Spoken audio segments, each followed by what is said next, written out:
Welcome back to the shop. Dave here. I am finishing up on what I have called my test box. And the reason I call it my test box is because it's the first time I did the routering of the rabbit in the bottom of the box. So I didn't want to ruin the other two boxes that would ultimately be the finished product. So, but I wanted to show you a couple of different issues that come up when mounting the hinges, because that's the spot where I'm at right now, mounting the hinges on this. So what I've done is I put one screw in each one of the leaves on the hinges in what I thought was the center of the hole, and of course placing the hinges in identical spots, this direction in what I mitered out. And so as I said in one of my previous videos, you put one screw in each one of the holes and see how things line up. Well, you can see that it doesn't line up at all. And so the top is pushed over in that direction and it's kind of twisted. So this side is in on the front and out on the front on this side. And of course, you see it's pushed that direction on this side, and correspondingly, it's pushed out on this side. The back of the assembly is correct here and also on the flip side here. So what that means is I need to push this hinge back that direction. And to keep me from being confused, because it does get confusing, you see I put a little arrow right there saying push the bottom of that hinge back. And then I drilled that hole towards the outside edge, this direction, just a little bit. And that distance corresponds with the distance here that the top protrudes out. And it doesn't look like a lot, but you can sure feel the difference. So what that'll do is that'll twist everything in. And I'll show you how I changed that. So I drilled that hole back further. Now the other thing is that you can see the gap in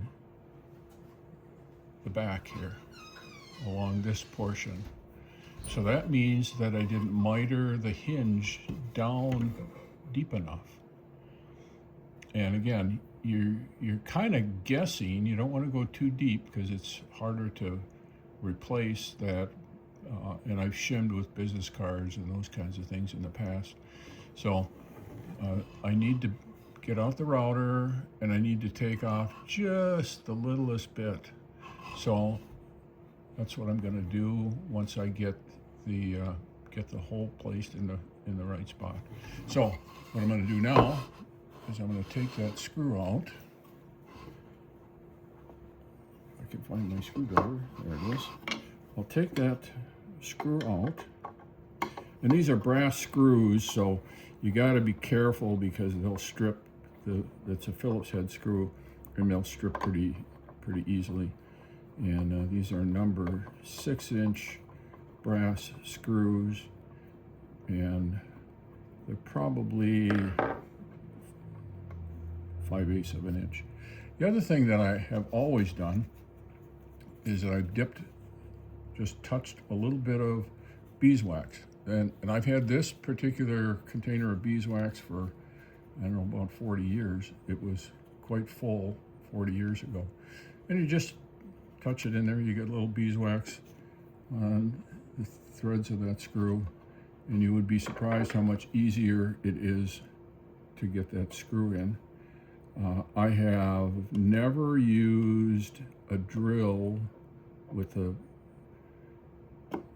driver to put these screws in because it'd be so easy to strip them. And of course, when you buy the hinges, you get 8 screws with the hinges. They don't give you 9 or 10, thinking that you might strip 1 or 2 of them out. So you don't want those things all knurled up. You want them to look nice when they're open. So now that that's screwed in and everything is moved back on the top that direction, let's see how that fits. So as you can see, I can feel there's a really slight difference between the two, but it's not enough to want to change it at all anymore. And across the top, it's really smooth, it's nice and level. This side, nearly perfect. And once I take that same delicate procedure, I'll start putting the other screws back in. But before I do that, I'll have to take this top off. I have to take the whole top off, and then I'll have to fill that hole. I'll put and glue a round toothpick in there, and then take the chisel and chisel that off nice and smooth. And I'll be able to see where the hole was, and then do my best to try to move that back. Now it's hard because the density of the wood itself is different than the density of that toothpick. So sometimes that drill bit is going to like to wander in that hole. So it gets to be a delicate process of actually having to re-drill away, which is why you need to take as much care as you can to try to center that hole. But occasionally it does happen. While I've got it off and that's being glued and dried up, I'll get the router out and I'll route, I don't know, it's almost an imperceptible amount. It's probably off less than 128th of an inch, so I need to take half of that off the bottom, half that off the top. So you're taking just the tiniest little bit off. And the reason I use a router is that it'll be the same all the way across. Some people would say, well, you know, you could sand it, but if you do that and you sand it more off one side than the other, or you don't sand it at a 90 degree to the side, then you end up with a hinge that tips, and it creates more problems. And it's a little bit more setup time to set that up and do that and do it properly with the router, but I'm going to get more accurate results. So once that's done, then I'll start by replacing one screw, closing it, make sure I didn't change the alignment. Then I'll do another and do the same thing, close it, make sure that the alignment isn't goofed up, and then ultimately you end up with all 8 screws in, and hopefully it'll close as good as it's closing now, but I'll be bringing this part back down in. Now, as an alternative to doing half of that distance on the top closer and the bottom piece, is you could do that full depth on one, and that'll bring that down into the proper plane.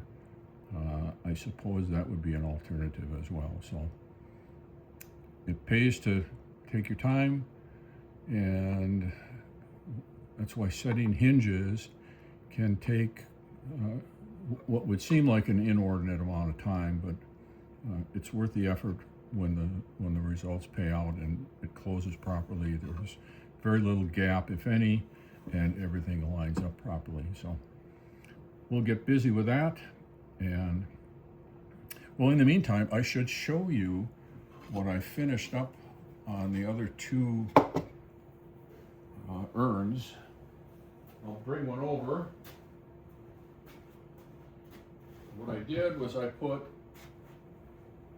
hand rubbed a coat of what's known as Odie's oil, and it's different than a beeswax. It's got a component in it that ultimately hardens, unlike beeswax, So it does darken the wood.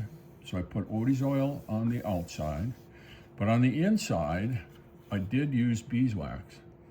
Now there's not any difference that I can see between the coloration on the inside and the outside, but because Odie's oil is incredibly expensive at about $70 for 9 ounces, and beeswax is, I'll just say, incredibly inexpensive. I wanted to preserve that Odie's oil, and from the perspective of the individuals who are going to be receiving these boxes, the individual who is, the important part is what's it look like on the outside. They'll open it up, they'll look at it, oh, it's nice black felt in the bottom, and it's pretty on the inside, but what does it look like and what does it feel like on the outside? So I did sand this to a 600 grit and then applied that Odie's oil. Then I let that sit for about a day, and it's put it on, buff it off after about 45 minutes, and then I let it sit a day, and then I put a coat of Odie's wood butter on it, which is a wax that hardens, and it's cured up. Basically, you can use it once you buff it off. That's apply, let it sit 45 minutes, and buff it off. And I buffed mine twice, and then you're done. Then you can actually take it into the house, and there's very little odor to it anymore, unlike varnish. And it's got a beautiful buttery kind of finish to it. It's very smooth. It's kind of silky. It feels really nice. This will harden completely, cure in 72 hours. So by Monday, when Cindy comes and picks these things up, they'll be cured. And I could have given it to her yesterday or today, but both our schedules got a little bit busy. It would have cured fine at her place, just as well as doing it here. So on Wednesday, we'll be going to